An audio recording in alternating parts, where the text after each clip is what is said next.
If you're new to astrophotography, I want to tell you 4 secrets to getting those amazing astrophoto shots you see on Instagram all the time.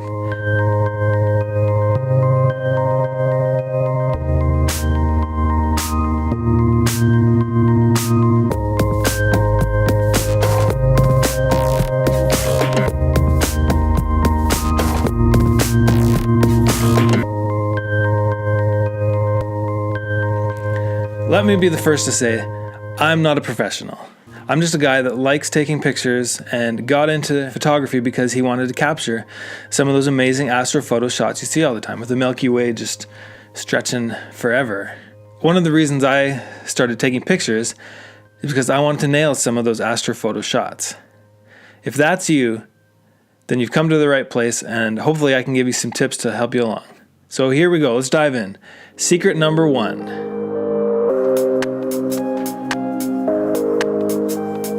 Okay, I know that's really not a secret, but knowing your camera is one of the most important and least understood parts of astrophotography. First, let's start with ISO, or ISO. This is basically the light sensitivity of your camera.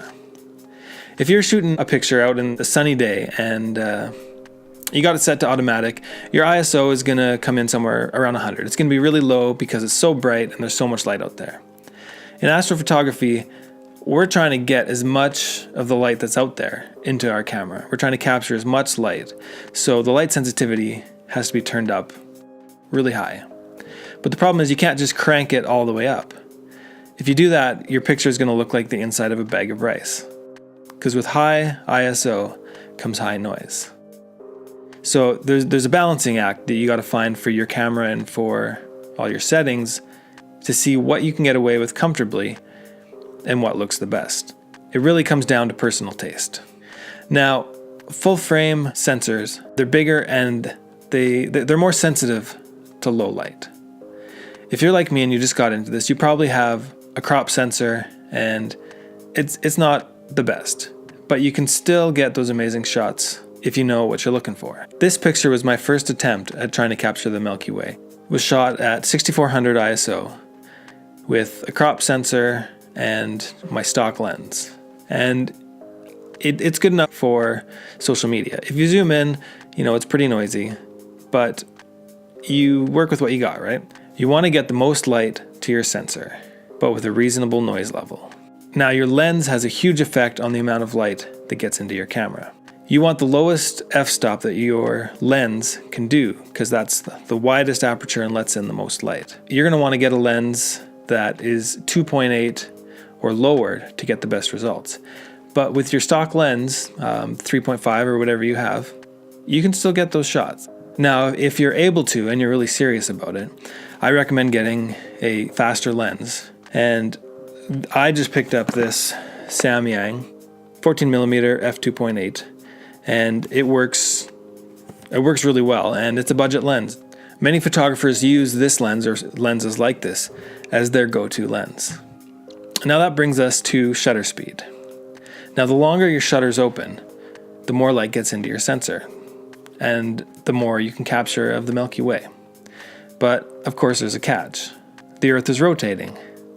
So you can't just leave your shutter open because the stars will trail across your picture. And unless that's what you're going for, you don't want that. And with the Milky Way, that's not what you're looking for. So there's the rule of 600, or you can do 500, 400, depending on your personal taste and your tolerance for star trails. And what you do with that is you take 600, divide it by your focal length, and that will tell you the number of seconds that you can keep your shutter open without getting star trails. 600 works best for full frame cameras. If you have a crop sensor, you're going to want to go 400. So with my 14mm on a crop sensor, I can go with an exposure of about 25 seconds before I start to see star trails.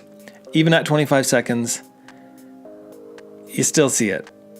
If you really zoom in, you're going to see those star trails. So you got to find your own personal balance on what you find acceptable. Now that is really the longest secret. And I'm just barely scratching the surface, of course. So a few things to plan for. The first is location, obviously. Aside from finding some really interesting foreground like a shack or a mountain, a really scraggly tree, if you want that great Milky Way shot, you're going to have to consider it's got to be dark. Lots of light pollution makes it nearly impossible to see the galaxy core. Even small amounts of city light can flood the Milky Way right out, and you're not going to see it. Now there's a bunch of apps, there's websites. Just Google dark sky locations or dark sky maps, and you'll see these places where there's no light pollution and you'll have your best chance of getting a great Milky Way shot. Now, I live in Canada. It's really not a problem for me. I don't have to go half an hour and I can get some decent shots. If you're in the eastern United States, a bit more of a problem, but just look it up on your sites. You'll find the place that you need to go. Just remember to factor in your driving time to get there.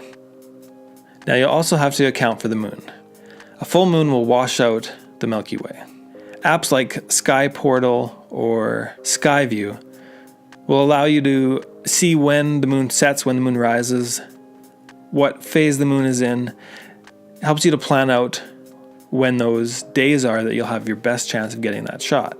The other important thing is it allows you to see the location of the Milky Way in the sky for that night that you're planning. So you can, before you even get there, you can plan out exactly where the Milky Way is going to be, where your foreground is going to be. If you use Google Earth combined with this, you'll have it all planned out before you even get there, know exactly where you want to set up, where the Milky Way is going to be, and it'll save you a ton of time and headache. Now, the Milky Way core is what you want to shoot. That's where you get those great oranges and purples and whites. And the Milky Way core, depending on where you live in the world, actually has a season when you have your best viewing. Up here in Canada, in the Northern Hemisphere, my best time for viewing the Milky Way is when the nights don't even get fully dark. Up here, between April to September are our best months. Now, if you're in the Southern Hemisphere, it's going to be between March and September where you get your best shots. But it's another thing to consider when you're planning out traveling to far distances to get to these locations. Now, if you can get the Milky Way and the moon and your location and everything all lined up, it's probably going to rain on you, or snow, or it'll be cloudy. Thankfully, forecasting has become a lot better these days, and you can see before you go out there that, it's not going to be your best shot. It really makes you appreciate those astrophoto shots you see, how much planning went into them, and, how lucky they were with the weather. There's also some other things that you're going to want to bring with you. A tripod is something that you're going to have. I use a Manfrotto ball mount tripod. It's got a great swivel and it works awesome. Nice and sturdy. Because when the wind blows, if your camera's shaking a bit, it's totally going to ruin your shot. And you don't want that. Now you can also get mounts for your camera that track the motion of the stars. And these work awesome. They start around $200. Worth it if you're planning on doing a lot of astrophotography. For sure. If you're going to use a tracking tripod, you're going to want to get a shutter release, an intervalometer, so that you can set it to bulb, let it record for whatever your length of time is, 2 minutes, 3 minutes, 6 minutes, and it's going to be all hands off and it's not going to shake the camera. For just using your tripod, most cameras have a setting where it'll wait 2 seconds before taking the picture, and that's enough time to get rid of any camera shake from clicking your shutter. I also recommend bringing gloves, extra batteries, and hand warmers. Hand warmers for your hands, but also if it's minus 20 and your battery in your camera is going to die super fast, you can take a hand warmer, tape it to the bottom, and it really extends how long your battery will last for. I always recommend bringing a friend as well because it's just more fun to share the experience with someone. And when it's dark and it's the middle of the night, you feel a little safer with somebody else there. Oh, and up here, I always bring bear spray. Bear spray. Keep the bears away. Now this brings us to number 4, lighting. Things aren't always what they appear. When I first started taking astrophotos, I was so discouraged that I couldn't get the same look that everybody else was able to get. Now, aside from the fact that I was a bad photographer, there was things that I hadn't realized yet, I hadn't looked into enough, and Once I discovered these things, I was like a light bulb went off. Oftentimes those iconic images aren't a single shot.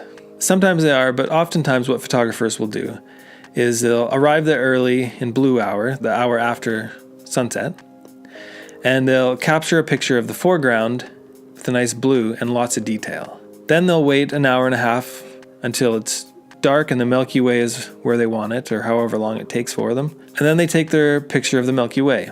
And then they go back later and they put the two together. The other thing that you can do is set up at the time that you want to take your photo and use light painting in order to add the detail as you're shooting the Milky Way at the same time. That's what I did for this picture here. And it works really well. It's a little bit tricky, but it's also kind of fun. If you don't use either of these approaches, you're going to end up with the black silhouette with the Milky Way behind it. And if that's what you're going for, that works really well. You've got like a tree or a person or a mountain, and it looks great. If you don't have Photoshop or stacking software, there's lots of free ones that you can find online, and they work all right. There's also an online editor called Pixlr, and you can use that to put your two pictures together. Now, if you use LED flashlights for your light painting, you're probably going to want to warm those up after, because the LEDs have a very blue hue to them. Moonlight can also be used to illuminate your foreground and add detail, but you run into that problem of it also washing out the Milky Way. This picture here was done with a quarter moon on a 30-second exposure and 800 ISO. Star trails, which is a whole different technique, generally uses composite of hundreds to thousands of photos stacked together to create that crazy star trail. Now, maybe I'll do another video on that technique, depending on if you guys want me to. We'll see how that goes. Lots of things cross over, but different settings, so something to keep in mind. Bottom line is, don't expect your photo to have that great foreground detail unless you stack some photos together or do light painting, and you're probably going to have to tweak it in Lightroom or Photoshop. So there you have it, 4 secrets to get you started. Thanks for sharing your time with me. I would love to see the pictures that you take using these secrets. Post your pictures with the hashtag 4AstroSecrets. I'd really love to see those. Leave me any questions or comments below, and if you want me to cover something else, just let me know in the comments. Please like, subscribe, and follow me on Instagram. Have a great week, and remember to focus on the positive.